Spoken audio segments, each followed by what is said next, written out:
Washing மிஷினில் inlet hose connect ஆகிருக்கு. அந்த டேப்லேருந்து வாட்டர் லீக் ஆகிறத கவனிக்காமல் விட்டதுனால மிஷின் இன்னர் சேஸ் ஃபுல்லாக துருப்பிடிக்க ஆரம்பிச்சிச்சுங்க. ஸோ நாம் மிஷினை வந்து பார்ட்டாக பிரித்து கஸ்டமர்கிட்ட அந்த கேபினெட்டை கீழே போட்டு செக் பண்ணி காமிச்சோங்க. இந்த பாருங்கள், கேபினெட்டில் 4 லெக்கு வரும். அந்த 4 லெக்குமே துருப்பிடிச்சி கம்ப்ளீட்டாக கட் ஆகிட்டுருக்குங்க. மிஷினோட ட்ரம்மை பார்த்திங்க அப்படின்னா ட்ரம்முமே கம்ப்ளீட்டாக ஃபுல் பிளாக்காக இருந்தது.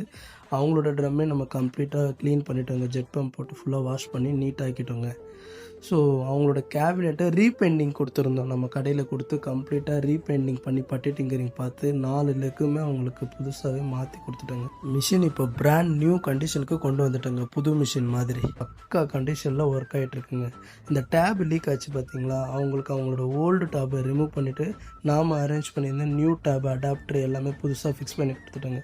மிஷின் இப்போ பக்கா கண்டிஷனில் ஒர்க் ஆகிட்டு இருக்குங்க.